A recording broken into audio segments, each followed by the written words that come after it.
Welcome to the Great Detectives of Old Time Radio. From Boise, Idaho, this is your host, Adam Graham. If you have a comment, email it to me, box13@greatdetectives.net. Be sure to cast your vote for the show on Podcast Alley, podcastalley.greatdetectives.net, and become one of our friends on Twitter at Radio Detectives. I do want to thank some more people for helping participate in our listener support campaign with their kind contributions. So I want to say thank you to Bob, Leslie, Marshall, and Leslie. Also to Harry, who with his donation request, we send along a copy of our friends at the Colonial Radio Theater, their production of Perry Mason. So we've gone ahead and we sent him a copy of Perry Mason and the Case of the Velvet Claws. Nancy also gave a donation and left a comment, says, thanks for both Great Detectives and Dragnet podcast. Although your interest and enthusiasm have always been evident, your commentary and presentation have become increasingly professional over that time. Good job. Well, thanks so much, Nancy. And that's one of the great opportunities with podcasting. You really, unlike in a regular broadcasting, you've got the ability to start at a kind of low level and to improve. So appreciate that. And Nancy would like a copy of Perry Mason and the Case of the Velvet Claws, and we'll go ahead and send that along to her as our thank you gift. Well, now it's time for today's episode of Rogues Gallery. This one is called The Latin Type. And this one is a Mystery Playhouse episode from the Armed Forces Radio Services. So enjoy.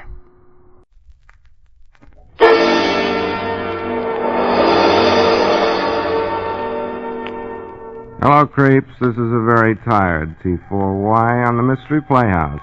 Tonight's story will be told by Dick Powell, who plays Richard Rogue now, in another graphic adventure from Rogues Gallery.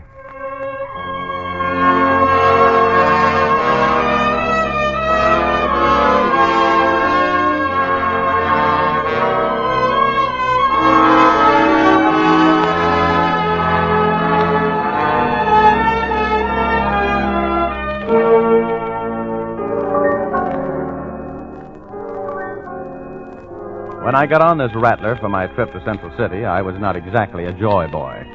I hate riding on trains. But a couple of hours later, I'm a happy chappy. Because who do I run across in the lounge car is a little ambition of mine by the name of Betty Callahan, a newspaper woman who is cheating the movies. She's a pocket-sized brunette with cornflower blue eyes and the complexion which wouldn't come off on the shoulder of my blue gabardine suit. I rescued her from the wolves in Uncle Sam's clothing, who were making life too interesting for her in the club car, and we retired to my compartment for to talk about old times.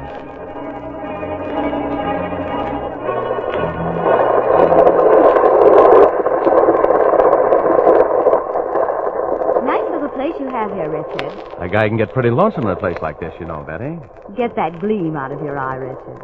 I'm perfectly comfortable right where I am. Oh, all right. I just thought maybe you'd like to sit here with me and look out of the window. You're so thoughtful. You haven't even told me where you're going. Did things finally get too hot for you at home? Please. I'm going to Central City, baby, for the same reason you are. The Charlie Miller trial. Don't tell me you've learned to write. Very funny. I'm an expert witness, and I've got a briefcase full of research here. That's going to make the DA very happy. Come a little closer. Oh, all right. What do you think? Is Charlie going to get to work? Oh, let's not talk about Charlie. Let's talk about me. Don't you ever get tired of that subject? No, it fascinates me. Come on, what are you sitting clear over there for? You'll like it here. Why? Did your mother ever tell you anything? About fellows like you? plenty. Why don't you drop that front page character, Angel? We've known each other for a long time. Stop pulling. Well, I was just trying to... Well, stop trying. How can you be so mean to me? Ever since the first time I saw you, Betty, I've been stuck on you. No kidding. Oh, Richard. Did anybody ever believe that line? Once in a while. You know, something's going to happen to you in just a minute, baby. Will I like it? Let's find out. Quiet. Oh, brother. What's the idea, lady? This is a private compartment. Please, I'm sorry to intrude. Who is this girl, Richard? I never saw her before. Who are you? I had to come in here. My life is in danger. Well, offhand, lady, I don't think you improved your situation any breaking in here when you did. Oh, why does everything have to happen to me? Why don't you buy a ticket, Latin type, and then you wouldn't have to play hide and seek with the conductor? I had to come in here. I'm hiding. There's a man on this train who has designs on my life. Guess what Bernhardt could have done with that line. You don't believe me? That's right. Now scram. Oh, don't answer it. Please. It's him. The guy with the design? I want to take a gander, Oh, Jim. no. I'll answer it myself. I want to talk to you a minute, Diane. It's impossible, Fritz. There's nothing more to say. I think maybe you'd better. I know where you're going, Diane, and I know what you've got. Now, do you want to come out here? All right. I'll be with you in a minute. I'll be waiting. Want me to take care of that punk for you? You stay out of this, Richard. Please. Will you keep this briefcase for me? Don't let anyone touch it. Please. Well, next time, why don't you get a drawing room with a revolving door, Richard? Oh, shut up. You know, I'm kind of worried about that girl. I'm going to feel pretty silly if she comes up dead.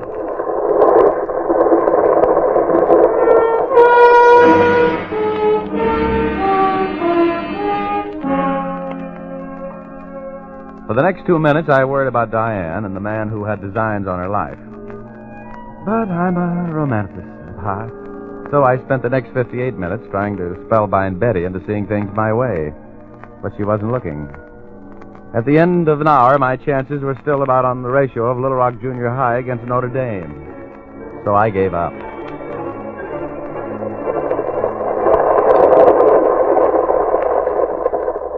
Well, it's been an hour since our visitor checked out. What do you think, Richard? The dame's either as goofy as a cub outfielder or she's really in a jam. If you're pulling me, I'll put my X on the first stanza. Let's take a look in that briefcase she left behind. Hey, wait a minute, honey. That's my briefcase. Oh, I'm sorry. Don't get huffy, Richard. Those two briefcases are practically identical. Yeah, I guess they aren't that. Well, give me mine. I'm going to put it up here on the rack. Hey, what is this? Pipe down, pretty boy. Turn the lights back on, Richard. Shut up, lady. All right, give me that briefcase, pretty boy. Get that flashlight out of my eyes. Keep your hands where they are. Give me that flashlight. Sorry, lady, but you asked for it. Now, pretty boy. Give me that bag. Hey, what's the gimmick? What are you pulling that emergency cord for? I don't want to have to shoot you. Keep your hands out of your coat.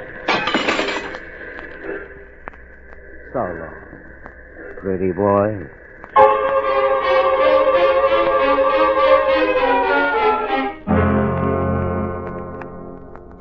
As he pulled the cord, I could see the gleam of a gun in this character's fist, and I didn't want any samples of his marksmanship. But I could hear Betty groaning on the floor at my feet, and all of a sudden I felt that I had to get him before he jumped out of that window he'd knocked out with the butt of his pistol. I made a dive for him, expecting to stop a little lead. When I got where he'd been, he wasn't there. He was behind me. I knew that when I heard the flashlight whizzing through the air. It connected expertly right behind my ear.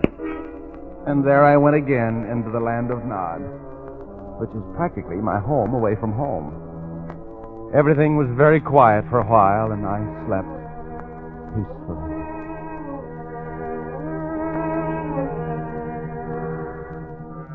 Come on, Rogie. Come on. Get up, Rogue. Get up.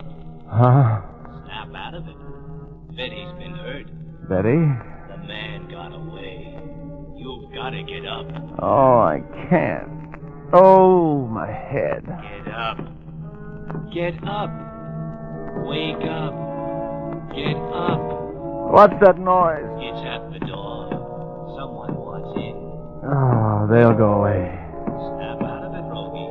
Let him in. Betty's been hurt. What happened?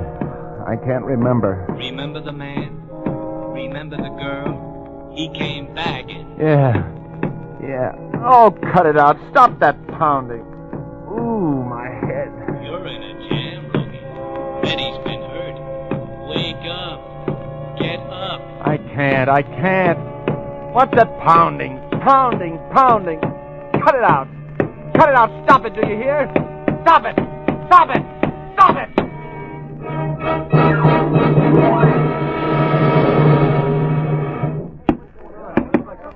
Open the door. Hear me? Open the door. Okay. Betty. Oh, Betty, you poor kid. Hello in there. Hello. I'm coming. Just keep your shirt on. I demand an explanation of what's been going on in here. Come on. Help me bring this girl out of it. The window broken. Do you know what that does to the air conditioning in this car? Well, a man got out of that window while the train was stopped. Who pulled the emergency cord? This guy. He came in here waving a gun around, took a briefcase that some dame had left here, stopped the train, and knocked our brains out. I just came to, and he's gone. So let's face it, conductor, he must have jumped out the window. Yes. And what happened to the young lady who left the briefcase here in your compartment? I don't know. Who was she? I never saw her before. Oh, you okay, baby? Oh, sure. It takes a bump like that to clear up my mind. Who was that fellow? I don't know. I'm holding you responsible for the damage that's been done to this compartment. What's your name? The name's Richard Rogue. Now get out of here. I'll give you some more things to hold me responsible for. Personal things. I'm the conductor on this train, and I'm Okay. We'll still be on your train when you pull into Central City. Goodbye now. Now, everything's all right, folks. Just get back to your seats, please. We're going ahead immediately. Please return to your seats. I've heard you were dynamic when you got started, Richard. Yeah, look. That daffy dame that came charging in here wasn't kidding. That briefcase of hers is full of dynamite. Was, you mean? It's gone.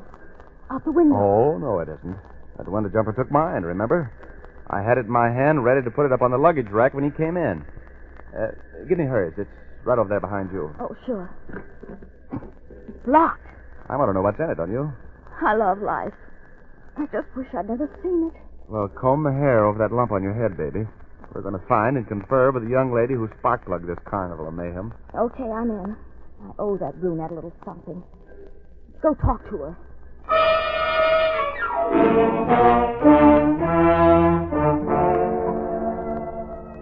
My head had that familiar old feeling of having been washed in a washing machine, and I was feeling anything but cute as we wandered down the aisle, asking porters if they'd seen a big brunette wearing a blue pinstripe suit and a hat with cherries on it. That was Diane, you know. Finally, in car 73, the porter recognized the description and told us that the lady was in drawing room A.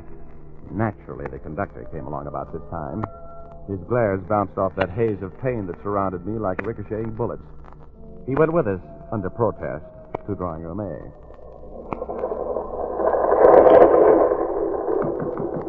Oh, no answer. He isn't in. Why don't you look in the club car? I did. Knock again. Why don't you try the door, Richard? Okay. Oh, it's open. Conductor, mind if we go in and look around? What right have you to enter the stateroom of a strange woman? He entered his. You sue me if you want to, but I'm going in there and take a look around. Nobody home, I guess. Well, I hope you're satisfied. Tearing up the train, walking into other people's drawing rooms. Look, mister, I'm trying to help you. I've been all over this train. This dame has to be someplace. All right. She's not here. And I can't stand around all night. Look, over there, under the berth. I don't see anything. You don't? Come here, conductor. What do you think that is? Red ink? Why? That's blood. Wait, I'll pull these blankets back. Oh, I'm getting out of here. Are you convinced now that something's happened to that girl? Yes, I suppose so. Well, she must be in here someplace. Open the door to that wardrobe. Oh, Richard. Steady, Betty. Here. Help me move her up on the berth. No. Leave her right where she is. The cops won't want to move. Oh, that knife and that smoke. She's dead.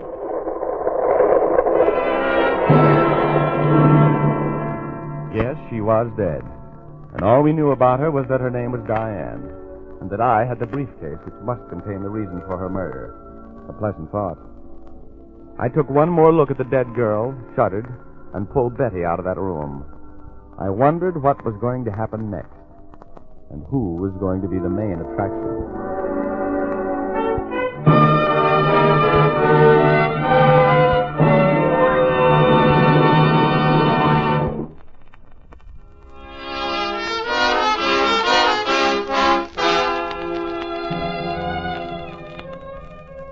I must have been born under a police star.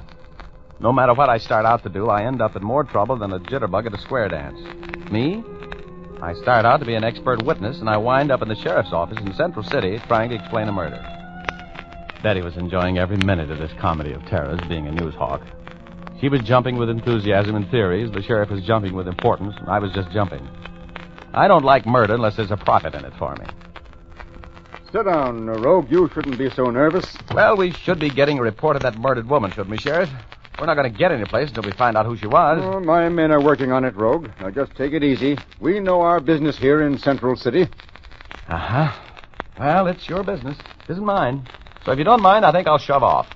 I've got a little business to take care of myself. Just a moment. I'll, But we got a positive identification on that lady who was stabbed on the train, Sheriff. And who do you think she was? Well, who was she? Get to it, Hennessy. She was Diane Miller, wife of Charlie Miller, who was on trial for murdering Big Joe Lamberti.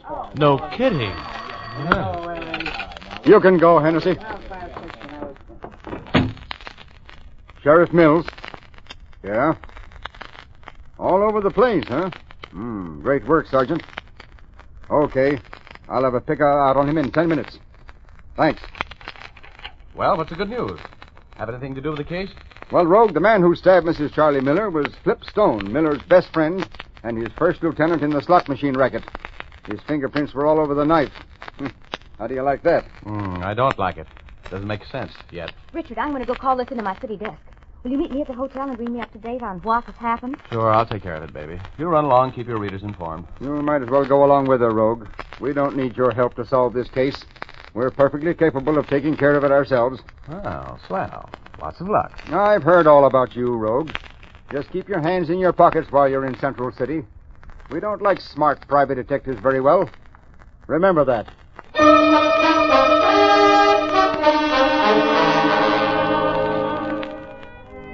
I was all set to try and help the guy until he said that.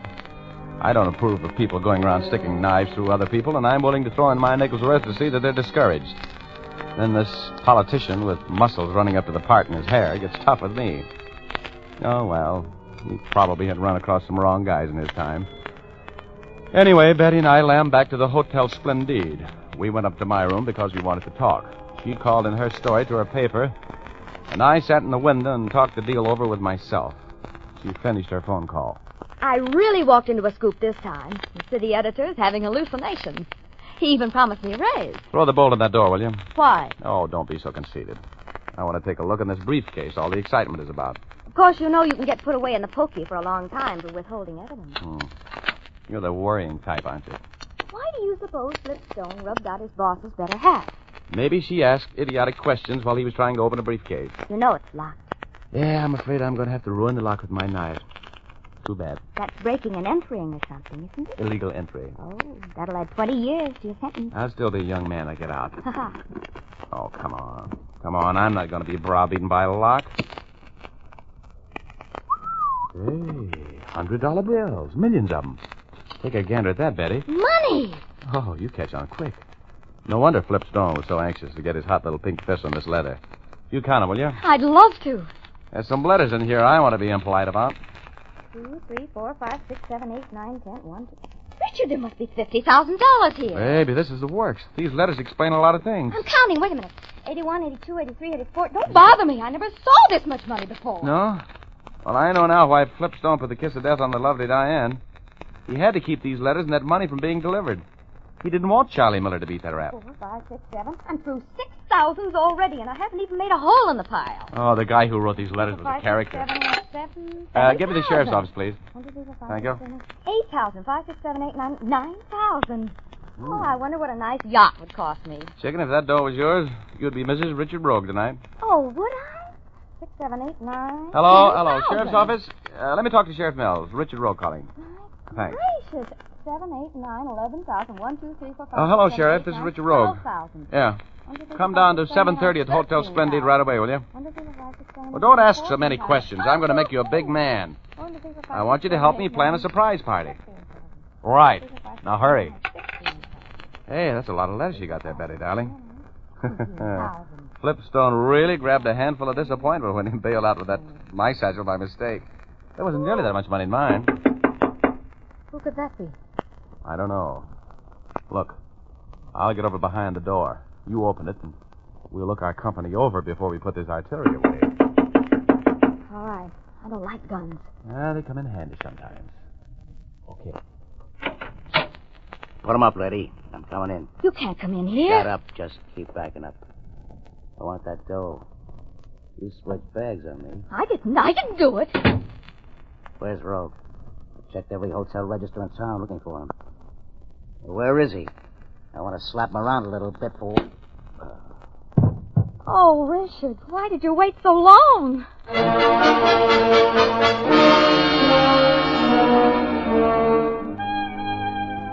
I administered that pistol anesthesia with masterful precision. Flip was going to have a long ride on the dream train. Betty and I took a sheet off the bed, tore it into strips, and tied Flip up like traffic at Hollywood and Vine. Then we looked around for some place to hide him. We finally picked out a spot that any old maid would have thought of immediately. We slipped him under one of the twin beds. Then we finished counting the money. $25,000. Oh, it looked beautiful there. But I had things to do. I called the sheriff. He hadn't left the jail yet. So I went down there to talk with him. And while I was there, I had a chat with Charlie Miller, a very satisfactory chat. Then the sheriff and I went back to the hotel. Betty made a phone call, and we waited for company. The sheriff and I squeezed into a closet when the knock came at the door. Who is it? You just called and invited me down. Okay. Come in. Thanks. Now, let's get this over with, Mrs. Miller. I want to get out of here. Don't be in such a hurry. How do I know you're on the level? You have the money with you? Yes. I'll give it to you after you sign this little document. What is it? I'll read it to you. All right. I, Louis Tobin, a member of the jury in the trial of Charles Miller for the murder of Big Joe Lamberti, do hereby acknowledge the receipt of $25,000 from the hand of Mrs. Charles Miller, for which I agree to hold out against the conviction of Charles Miller and to find him not guilty. I also agree to use my best influence to make the other jurors agree to a not guilty verdict. And that's where you sign. Oh, you know I can't sign a thing like that. And look, I've got 25 grand in Hudgens ready for you. You get it when you sign your name. Right there. No, If you keep can't... your word and my husband gets a hung jury or an acquittal, this receipt will be torn up. If you don't, I'll give it to the newspapers. Sign it. Okay. Okay, I'll sign it. Here's a pen. Okay. There, I'll just hang on to this until you give me the money. Here you are. 250 $100 bills. There we are. You want to count it? No, I just want to get out of here, that's all. Hey, Don't move, Tobin. The sheriff and I both have you covered. You double-crossed me. I was just trying to... Tobin. I'll shake him down, Sheriff. He's got $25,000 on him that you marked yourself. You haven't got a thing on me. I was just Take your hands out here. Well, Miss Callahan, could I have that confession? Oh, sure, if you'll let me have it back for a photostat later. Okay, it'll be yours, exclusive. And now I'm going to take this man down and lock him up where he belongs. Yeah, that's a good idea. Very practical. Oh, here, Sheriff, you better take this money with you. I just spend everything I get my hands on. Oh, yes, of course. Thank you, Rogue. You better count it. Later. No, Sheriff, you better count it now. I can't take the time now, Rogue. If there's any money missing, I'll be back. And there had better not be any money missing.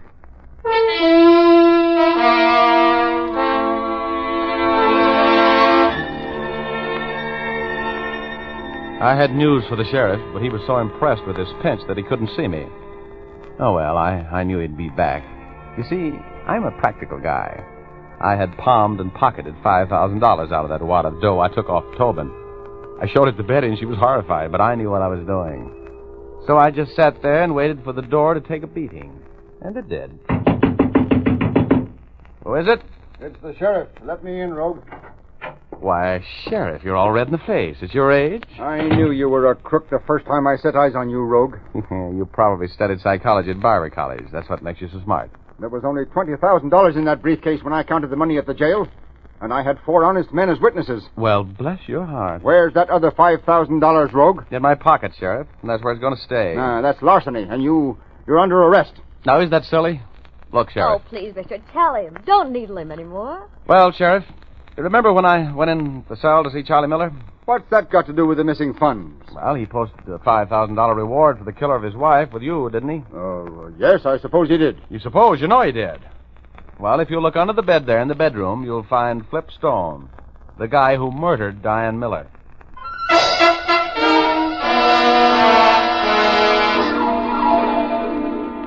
It was very simple. I just collected my reward in advance, that's all. My friend the sheriff was a little upset for a while, but he calmed down when Betty brought in a photographer to take his picture for the papers. Isn't it funny what some people will do to get their pictures in the papers? I had to practically wrestle him to keep him out profiling me, the big ham. Well, I split the reward with Betty, of course. Well, I didn't just exactly split it with her. I gave her $2,000. But she didn't want to take anything. Isn't that just like a woman, though? Or is it?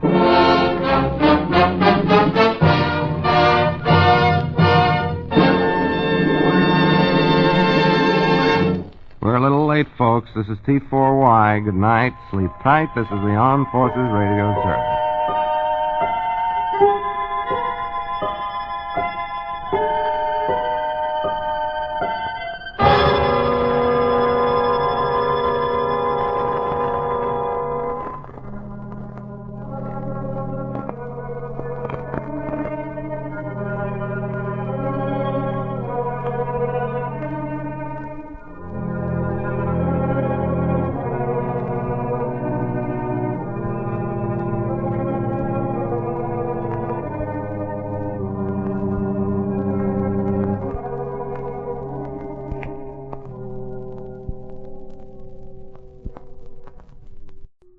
Welcome back. Well, the second train murder story that we featured so far in the short history of us doing Rogues Gallery. And ironically enough, both were from AFRS broadcasts. I was somewhat disappointed to not hear how exactly Rogue managed to go ahead and squander his reward here.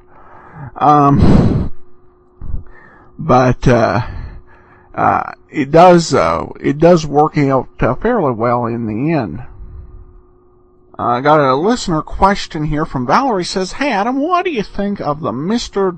District Attorney series?" Well, it definitely was a historic series. It was made by Phillips Lord, who was the same the person behind Gangbusters. And it bared some similarity.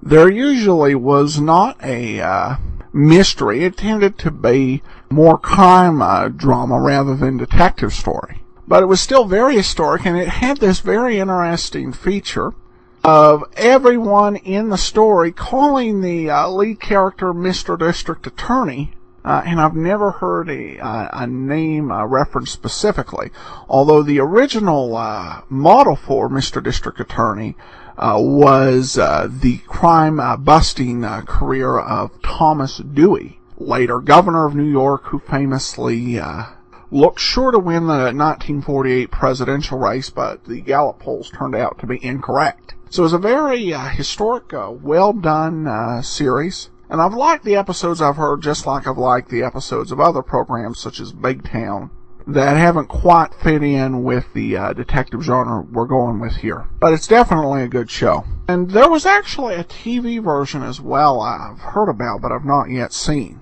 But thanks so much for the question, Valerie. We'll be back tomorrow with Let George Do It.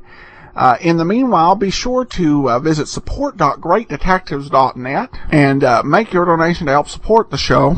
To participate in this listener support campaign, please donate by September 10th, or if you would like to mail in your donation, please have the envelope postmarked by September 10th, and you can email me at box13@greatdetectives.net for the address. Follow us on Twitter at Radio Detectives, and become one of our friends on Facebook, facebook.com/Radio Detectives. But from Boise, Idaho, this is your host, Adam Graham, signing off.